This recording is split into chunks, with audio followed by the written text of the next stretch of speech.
Hi, good afternoon. If everyone could take a seat, please. We're going to get started in here in just a moment.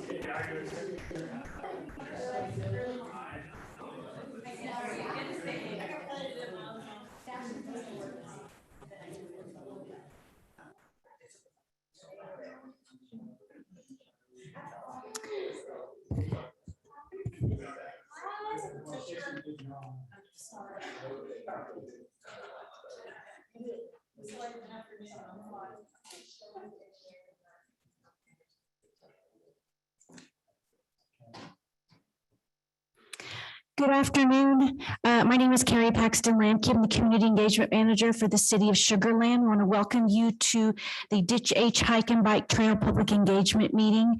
We greatly appreciate those of you who are attending in person as well as online. So I'd like to do a few introductions. We have some City Council members in attendance here. Council Member Jennifer Lane, Council Member Stuart Jacobson, Councilmember Carol McCutcheon, and Councilmember Suzanne Watley. Attending virtually, we have Councilmember Nashad Kermali.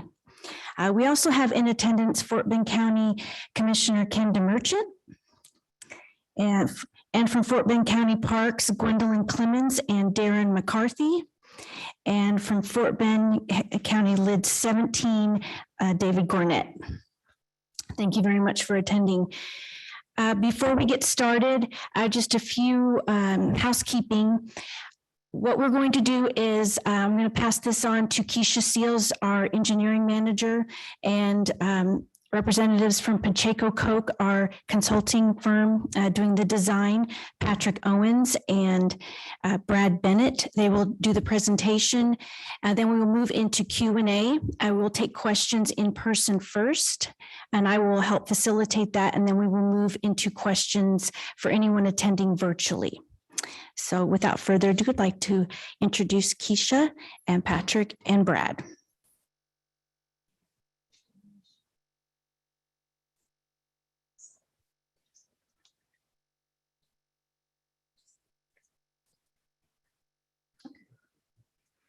Good afternoon. How is everyone this afternoon? Thank you so much for coming. We've been working on this project quite diligently, and I'm glad that we're at this point where we can present it to the public so you can see just how much we have been working on the project. So this afternoon, we're going to go over the project background, followed by discussion on the project budget, review of the project progress.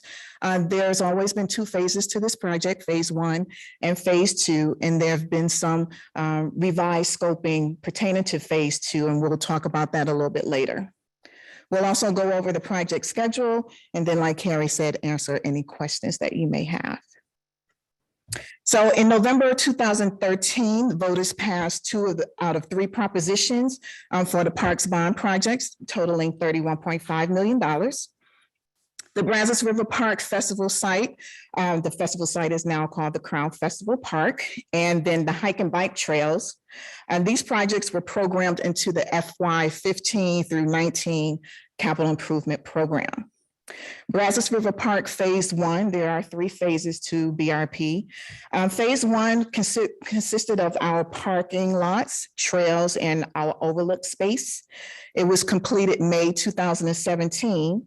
Brazos River Park Phase 2, which was just recently completed, that was the road extension between the Phase 1 and the Memorial Park.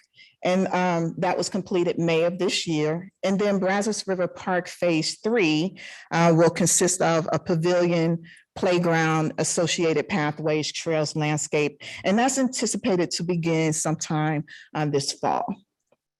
Imperial Park Trails, hike and bike trails, consisted of Imperial Park Trail, which was completed back in August of 2016. That actually is a trail along Brook Street connecting to the Imperial Park. And then we have the 2 remaining parks projects, which are the First Colony Trail, as well as the DICHH Trail, both which are currently under design. So when we went to the voters back in 2013, again, it consisted of two phases. Phase one proposed alignment was from Imperial Park to just south of the Smart Financial Center. It was approximately 4.5 miles on 10-foot wide trails, and it consisted of trailheads. The phase two was the termination point of phase one, and then it would connect trail users to the Woodstream Trail across the DICHH on the east side near Fort Bend County Lit No. 2 lift station. That consisted of approximately 0.5 mile, again, 10-foot trails, and then 2 pedestrian bridges crossing over DICHH as well as DICHH-G. This is the schematic that we used during the 2013 Parks Bond. Again, this was a preliminary alignment, which showed connections and how we can connect trail users into Telfair, into the business community, as well as across DICHH into First Colony area. So as far as the timeline is concerned, the design was awarded back in 2017. The consultant began surveying, and they got about 5% complete with the design before Hurricane Harvey hit. And so we had to take a step back and allow for recovery efforts. So the project was placed on hold in 2017. During that time, as you can imagine, things didn't stop, right? So people were, or agencies were looking at drainage and how we can look at different ways that we could improve drainage. And one of the things that Fort Bend County Lit No. 2 did was they began proposing and designing their new lift station, their new pump station, excuse me, in the area of the phase 2 of the DICHH Trail. So during that time in 2019, as Fort Bend County Lit No. 2 were designing their pump station, we resumed design in 2019, but we did do a scope revision for the phase 2 because we wanted to look at if we could still construct the project within the original proposed location south of Smart Financial. And so during that time, the design resumed, and then 2020 came and the pandemic hit. However, during this time, we did not stop moving forward with our projects. And that was the good thing about being able to go virtual and working from home, is that we were still able to meet the needs of the public. We were still able to continue on with our projects. And then therefore, DICHH continued working through design and working through scope revisions. We continue to coordinate with our stakeholders, Fort Bend County Lit No. 17, Fort Bend County Lit No. 2, the Fort Bend County Drainage District, Fort Bend County Parks, as well as TxDOT. As you'll see that we are going under State Highway 6 as well as US 59. And so there is a component of review and approval process with the Texas Department of Transportation. And then during 2020 and up to the current day, the feasibility study was completed. There is a recommended alternative for the phase 2, and then design continued. So back in November, once we looked at the feasibility study and determined that, yes, there are so many constraints in the original phase 2, or the southern section of the DICHH Trail, that we brought an alternative to the City Council for approval. One of the alternatives, because of Lit No. 17, who was in the process of constructing, or excuse me, designing their new pump station and maintenance building improvements in the area where we were going to put some trails and a bridge, we shifted the trail to the east of their pump station, which you'll see. And then for Fort Bend County Lit No. 2, again, because of their new pump station location, the feasibility study determined that the constraints of trying to put a trail in that system would just be too costly. On top of that, we realized that there would be a longer span for the DICHH bridge over DICHH. And then, of course, Centerpoint put in an easement behind Clemens High School that restricted our access even more. And so what we did was came up with some alternatives to present to City Council so that we could continue to meet the need of the users, the trail users, and the public in which you voted for to have that southern section connection, and we met that intent.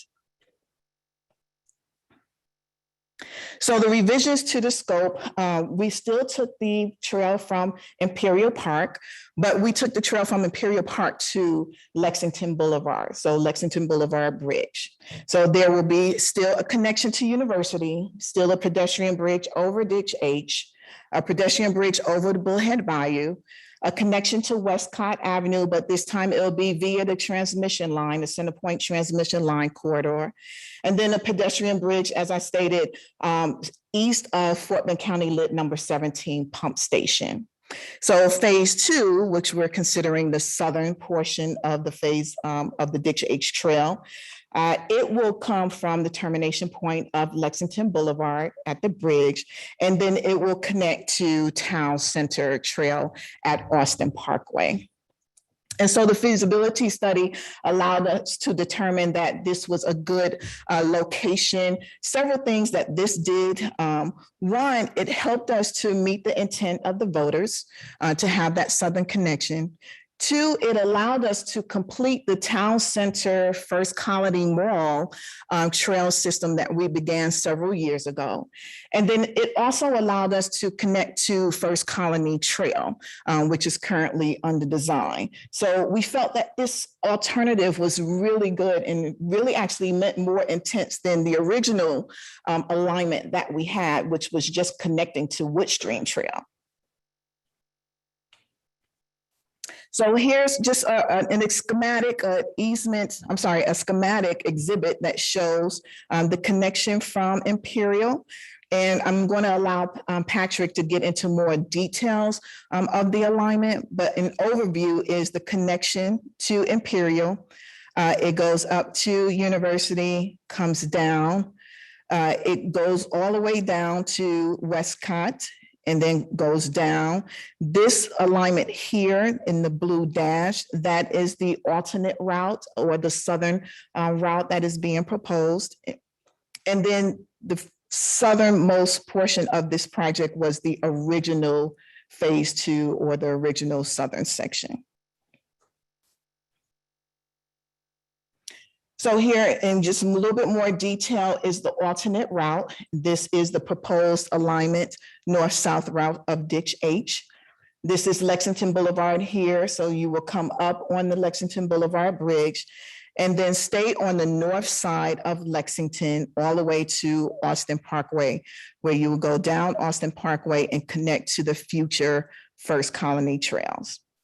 This pink is just the original southern alignment that we had. You can see that it went down south of Smart Financial Center, crossed over, went behind Clemens High School. And of course, this is where the new Fort Bend County Lit number 2 pump station is.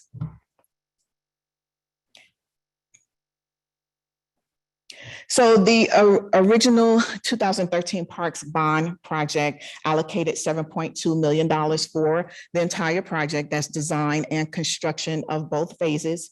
We currently have a balance in DICHH of $6.4 million. And then Fort Bend County 2020 Parks Bond allocated $3.2 million to the DICHH trail system. And so with the construction of both phases anticipated, we will have a remaining balance of a little over $2 million, which we will be able to allocate to additional trails. And so at this point, I'm going to turn it over to Patrick with Pacheco Coke so he can go over the project in more detail.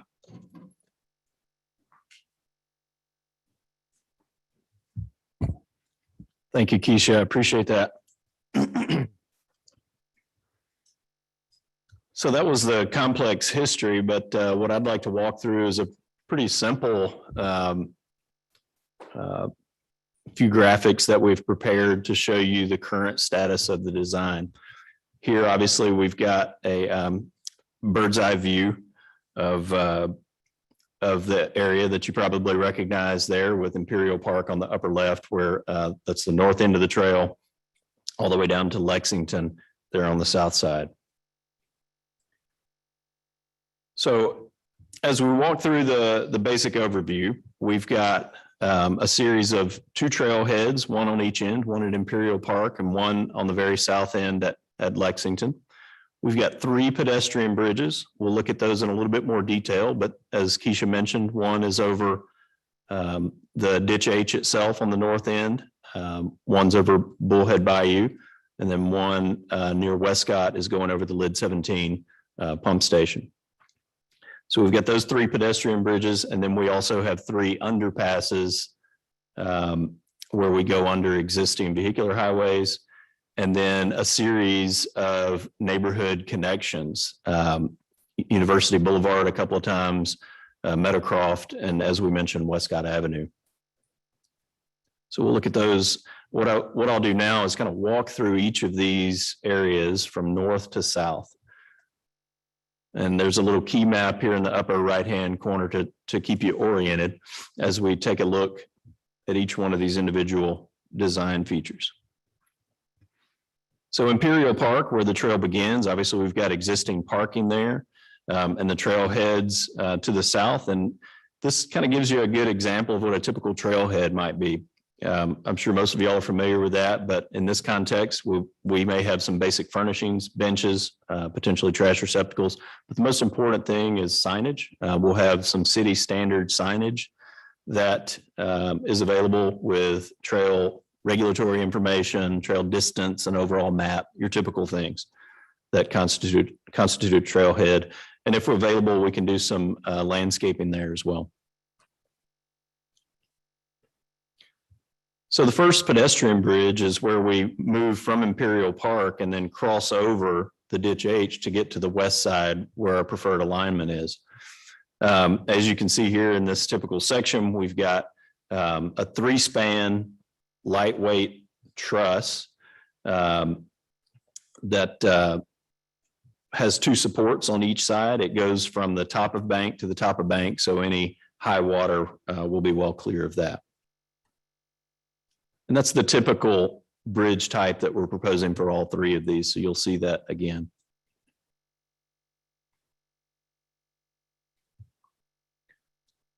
So at Highway 6, we've got an underpass here, pretty basic stuff. The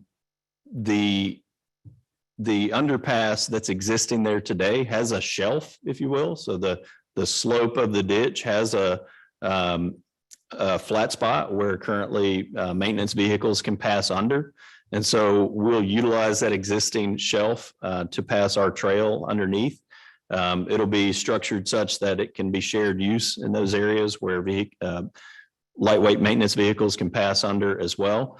Really, from a design standpoint, the most complicated part of this was just getting down and then back up that ditch bank.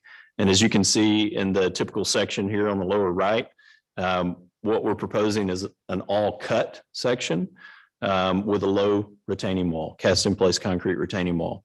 And our intent here is to cut as much as possible so that we don't have any fill inside of that ditch system where we'd be eating up storage capacity. Okay.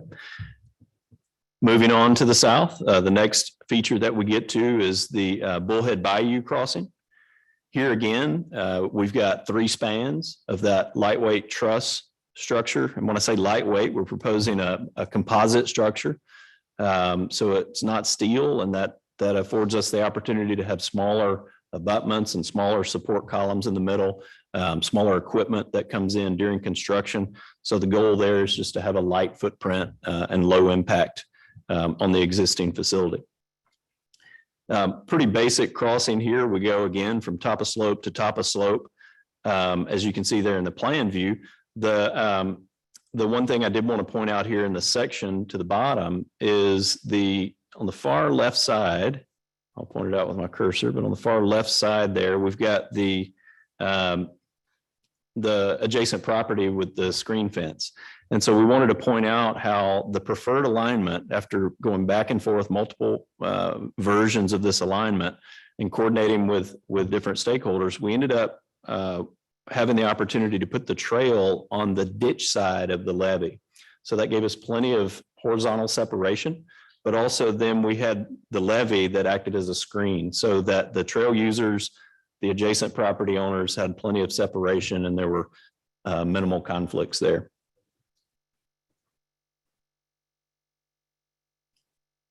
Moving on to the south, we get to the MEADOWCROFT underpass. Again, we had the luxury of that existing maintenance shelf that we could utilize to pass the trail underneath. And again, bringing the trail down the slope of the ditch and back up the other side, pretty basic stuff like I explained earlier. Here, one difference that we have is we did want to come up to MEADOWCROFT and tie in so that we have a point of connectivity there. Those existing sidewalks will have the opportunity for trail users to access the DICHH trail from MEADOWCROFT. So that neighborhood connectivity, that's another opportunity there. Here, you'll notice in the typical section, instead of a cut like we had described earlier, here we're using fill. And that's because we're on that levee structure. We don't want to compromise that by cutting into it. And so we're building up a section again with a low retaining wall here on the downhill side so that, you know, we're utilizing some of that storage capacity that we saved earlier. But we're balancing that and avoiding impacting that levee structure. Okay. Moving further to the south, we get to the MEADOWCROFT connection. And I wanted to back out a little bit to the larger scale here for a moment and show this new territory trail that's coming in. You can see it there shown in green, going east and west. And that eventually, that's a future trail. And it was identified in the 2013 Hike and Bike Master Plan. It's about 1.25 miles of trail with about $1.5 million budget on that. And so knowing that that would come online later, it was important for us to provide not only neighborhood connectivity here, but also to tie in and provide a spur connection so that that future trail can tie in and we'll have contribute to the citywide network of trails. So here we're just zooming in back down to the scale that we were at earlier, but this is that same WESCOIT connection where our trail, the DICHH, comes to the south, crosses over the levee. You'll see the little dog leg here where we cross over the levee, utilizing same typical sections. Once we cross over, then we run along the utility corridor there in between the adjacent properties and then cross Coleridge Street and on over and terminate there at WESCOIT for that future connection point. And here's just a couple of sections showing what we'll utilize to cross over the levee there. Familiar from the last section that I showed you as well. Moving further to the south, we get to the LID 17 pump station. And this is an area where we spent quite a bit of time exploring multiple different versions. We coordinated very closely with the LID 17 folks, listening to their needs and concerns and addressing those. Not only do they have their existing facility here on the north side that y'all are probably familiar with, but they're also expanding and mirroring that same capacity on the south side generally. So they'll be increasing their pumping capacity and expanding their yard, if you will, with that facility on the south side. And so prior versions that involved connecting up through that lake there over to WESCOIT, after coordinating closely with LID 17, we all arrived at what was the preferred alignment that satisfied everyone's goals to be, again, on the ditch side of the levee. And that put us on the east side of their facility. And I'm going to jump to the section here because it illustrates it quite nicely. You can see here, we're looking back to the west at that existing pump station. And this is shown with that expanded capacity on the south side. But you can see here how we utilize that same lightweight truss structure. We came up to a designated vertical clearance elevation and crossed with one support in the middle. So it's a two span, about 80 foot each. So about a 160 foot getting from top of bank to top of bank. And then you'll notice these short little approach sections, we utilized boardwalk. It's also that lightweight structure as opposed to a more traditional earthen fill, because we wanted to avoid, again, filling inside and chewing up storage capacity. So that was an innovative solution that that came after many variations and different alternatives, and we finally arrived at something that everyone was pleased with there. Moving further to the south, we've got Highway 59. Here is a little different than the other underpasses that we've looked at earlier. We did not have an existing shelf that that goes under. It's quite a bit more lanes. We've got the frontage roads on each side. So this was kind of the monster that we had to try to get under. There's an existing articulated concrete block armament of that slope underneath this vehicular structure. And so what we're proposing is to cut into that, as you see here with the section A, cut into that existing slope, utilize our low retaining wall, and basically create our own shelf, and then just tie back that articulated concrete block to secure that armored slope. So a little bit more complex from a design standpoint. Once it's constructed, it'll look and feel very similar, if not the same, as the other underpasses. And we've got here, one last point here is we were a little tighter on vertical clearance. All the others, we had plenty of vertical clearance. Here we're a little tighter, and so that ended up setting our elevation, which sets our retaining wall height. So it was a little bit tighter of a squeeze, but we managed to make it work. And we're working our way through some preliminary engineering on this right now. Okay, moving on to the south, our final design feature that I wanted to walk y'all through. This is the Lexington Boulevard. This is the terminus of the trail on the south end. And here, what we decided to do was come up the slope, tie into the existing sidewalks there at Lexington, so that folks can access the trail or leave the trail and move on to other parts of the trail network. And again, this being the end of phase one, we thought this would be an appropriate place for our second trailhead. Again, with features similar to the one at Imperial Park, probably without the landscaping for obvious reasons, but definitely with some of the signage, specialty paving, and light furnishings as we described earlier. Great point of connectivity and great place to terminate the trail in waiting for the future phase two that will then head to the east, as Keisha described earlier. Okay, so that concludes kind of the walkthrough, the basic design elements, and we wanted to take a quick look at the next steps. So obviously today we're doing our public engagement meeting. After this, we'll make any final revisions to the plans, and then we'll move through staff and agency review over the next month or so. And then from there, we'll begin the TxDOT review process. Each one of those areas where we cross under a TxDOT facility, we're going to have to go through the same motions and get their buy-in. And we've done preliminary coordination with them, but we'll have to go through the formal process. And as y'all probably know, that can take an extensive amount of time. So we're projecting that out as far as June of 2022, potentially.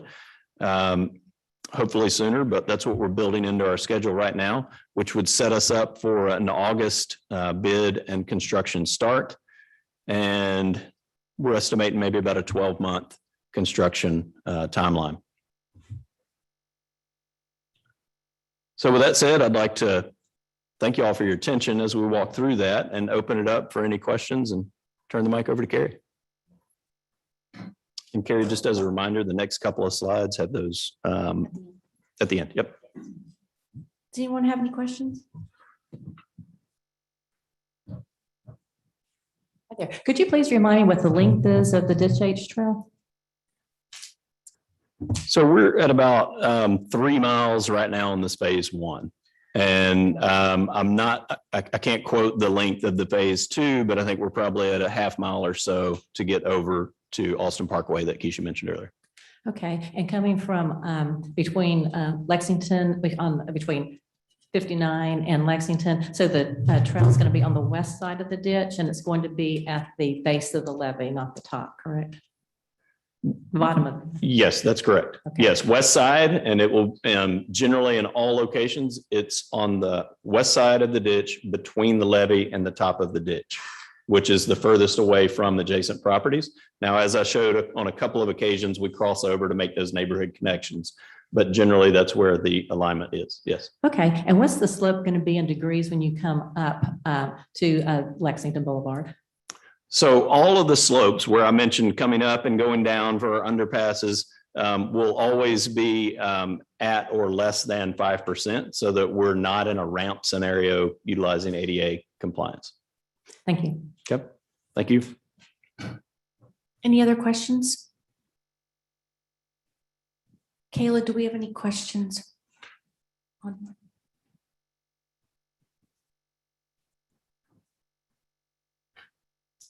What is the vertical clearance under I-69 low court to top of trail? So good question. Right now, our minimum that we use as a guideline is 10 feet.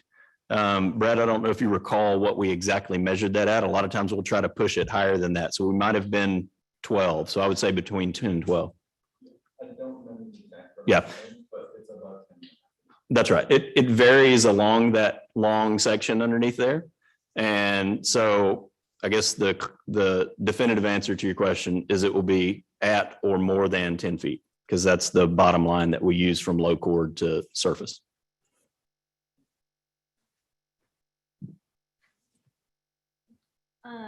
Where is the lid 17 PS bridge relative to First Colony Boulevard?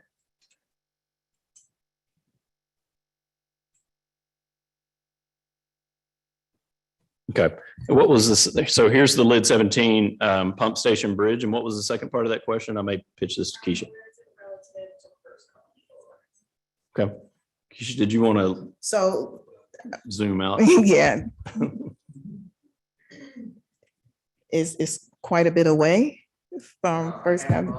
Yeah, I mean, we don't really have a good map, but like Commissioner Away. President Gornett said, about a half a mile west of it.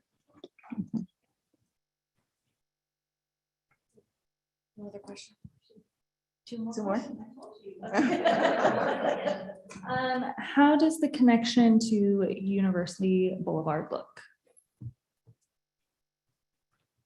Let me see if I can find a good slide to illustrate that. And we actually have two connections. Okay, so if you can see this slide that I have pulled up here, so we have 2 points of connection to University Boulevard, and I apologize for not having an enlargement of that area, but you can see here where my cursor is. We're connecting to University here, which is on DICHH, just to the south and west of Imperial Park, and there we go along the south side of DICHH and carry the trail over and tie into that existing walk on University Boulevard. And then along Bullhead Bayou, we have a spur of our trail that is on the north side of Bullhead Bayou that goes to the west and again ties into the existing sidewalk there on University Boulevard. Can I just say something to that point? Mhm. And the reason why we did that trail, particularly on that north side, is because, again, we worked very closely with Fort Bend County Lit number 17. Their residents in Telfair area had concerns about the trail being on the south side or the residential side, adjacent to the fence line. And again, we heard them, we took into account their concerns. And so we shifted it kind of over to that business side as opposed to it being on the neighborhood side. At Meadowcroft, let's see, what side will the entrance be at Meadowcroft? And then the second part of the question is towards the Telfair neighborhood side. question. So I've pulled up the slide for the MEADOWCROFT underpass, but it also shows on the very top side, it shows the connection to MEADOWCROFT. And you can see that right now we're showing connections on both the north and south side of MEADOWCROFT. And again, this is on the west side of the ditch. So I think that answers the question.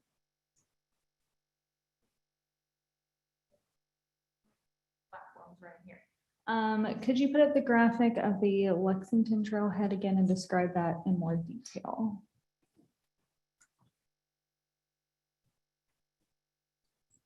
So the Lexington Boulevard slide here. And so to describe it in a little more detail, so this obviously Lexington at this point is going east and west. We come in from the north to south and tie in on the north side of Lexington Boulevard. We've got to come up that slope there. So that's why you'll see the retaining wall on each side. We come up that slope with the trail and then tie in at grade. And to the point of the question earlier, all of these slopes will be at or less than 5% as we come up. So pretty mild in that transition. Let's see, are there cutoff hours into the area? What will be the lighting at dark? So as far as the overall trail, of course, there will not be any lighting along the trail system. However, when you get to the underpasses, just like many of our other bridges where we have underpass lighting, there will be lighting underneath the underpasses for users. And so, I mean, our parks is dusk to dawn. That's our park's typical hours. However, there will not be any gates or anything like that that would, can tell or, prevent people from walking along that trail whenever they want to use it. So again, the lighting will be underneath the 3 underpasses only. And then how will the trail tie into the lakes of First Colony? This seems to serve only till Fair. Is the comment. Okay. So, I mean, again, put up. Well, I'll just pull up. Maybe hopefully this will help. Yeah. So you'll see that with all the connections, we call them spurs or dog legs or whatever you want to call them, they will allow the users to go into the areas where there's already existing trails. So one of the things that we attempted to do with this project is make sure that there was connection along the project in every area so all users can utilize the project. And so hence the reason why we're going over DICHH. So again, that whole First Colony Bend, which Woodstream area can also utilize the project. So when it's all said and done, both the west and the east side of DICHH should be able to utilize and connect to any other trail system. Is there access to the DICHH trail from Commonwealth? From Commonwealth? So the reason why, again, Lexington Boulevard is such a good termination point for phase 1 is because there is already existing sidewalk along Lexington Boulevard, which eventually gets you to University, which takes you down to Commonwealth. So will it actually connect to Commonwealth? No. However, you do already have existing sidewalk that will get you to Commonwealth, as well as trail on the west side of Commonwealth, or of University near Memorial Park. There's 10, 12, 14-foot trail system along University. So there's plenty of connection. And then we kind of went over this towards the end, but I'll ask again in case y'all want to expand. Once it's approved by everyone, what's the construction timeline? I believe you said 12 months, but. Right. We're anticipating a 12-month timeline, but honestly, we're in the, neck deep in design right now. And so we'll refine that as we get closer, but just by the general nature of what we're building and the somewhat isolated nature of the construction site, that's a reasonable estimate for right now. And I would like to stress that once we get to the point where we've submitted design plans to TechStyle, we've submitted preliminary plans, but we also, of course, have to submit design plans to them. At that point, honestly, the schedule is out of our control. We will work diligently with TechStyle to make sure that we move the project forward as expeditiously as possible. But really, we will be, at their beck and call as it relates to the actual schedule. But once we have that approval done in the permit in our hand, we can start the process of bidding. And so that's why we gave ourselves until June 2022 to complete that process. One last question. Will this new trail somehow connect to Memorial Park and Brazos River Park, or does that need additional new trails? Memorial Park and Brazos River Park. So again, the Memorial Park will be the fact that we're coming off of Lexington, and then you can take the Lexington Trail to University down to Memorial Park. And then as far as Brazos River Park is concerned, there's already existing trail network there. So again, this project will allow us to kind of complete, it will be one of the longest trail systems that we have, specifically north-south route that we have. And so in that whole area, you should literally be able to get to a lot of places off of this one trail system. That is there's no other questions virtually. Sure. Awesome. We have a question. Thank you. And this isn't really a question, more a comment. Keisha and Patrick, on behalf of Lit 17, I'd like to thank you all for all the time and effort you all put in. I want to make those online aware that we've spent quite a bit of time sitting down working with you all to address both the concerns for the operation and safety and integrity of our levee system, as well as the concerns of our residents that we represent. And we thank you all for taking the time to do that. Thank you, David. Appreciate that. Absolutely. Okay.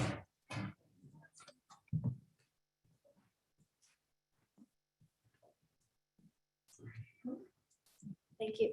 I have one more question. It may be Sure. too soon to ask this, but that's a long trail for someone walking.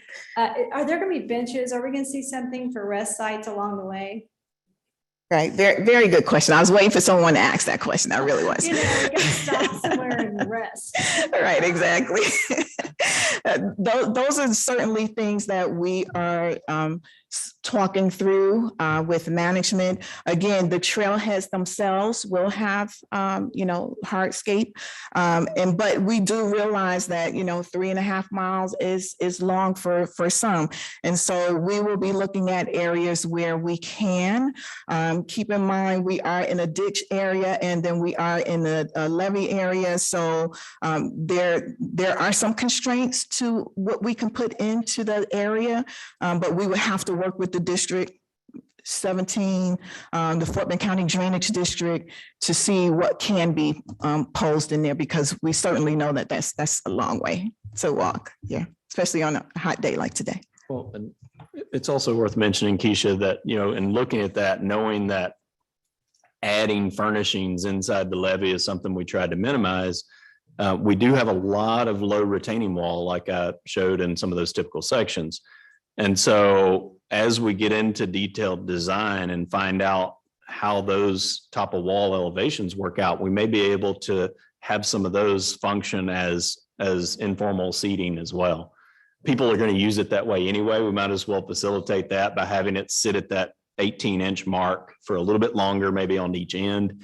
So we'll be looking for options like that. And it's already a structure that we're paying for that's going to be inside the levee. So we might as well have it be utilized for that as well. Yeah, thank you for that. Okay. Yeah. Any other questions? No? Okay, so just a couple more slides. I do want to just inform everyone that we do have a CIP story map. It is an interactive map that we utilize to update our residents and the public pertaining to all active projects within the city. And so you can go onto our website. There are various icons for each division and within the organization. So airport drainage, municipal, parks, streets, et cetera, and then of course, DICHH Trail is currently on the CIP story map. And so what this does is allows someone to go into that division. So you see here, there's parks, you click on parks and then you find DICHH, you click on DICHH and it will provide the most current update as it relates to the project. And so this was one of the tools that we began utilizing just in an effort, one, to be more transparent with the public, but two, to make sure you had the most up-to-date information. And so again, this is the link or the website location where you can go to look at the CIP story map and all the active projects that are going on within the city and within your area. It identifies the project manager. You can also email us at cityengineer@sugarlandtx.gov.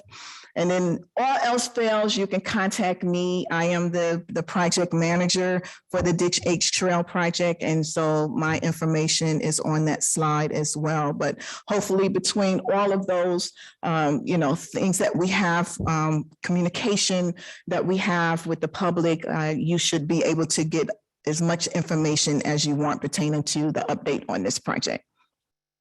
And then with that ends the DICHH Trail public engagement. So thank you so much for attending.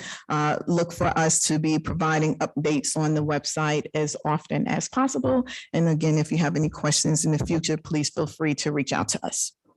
Thank you. I want to thank Pacheco Coke for doing an outstanding job on the design and the coordination. And again, all the stakeholder agencies for allowing us to come and speak to you, allowing us to just continue to do this project and work with you and work out the details so it can be a great trail system once done. Thank you and have a good evening.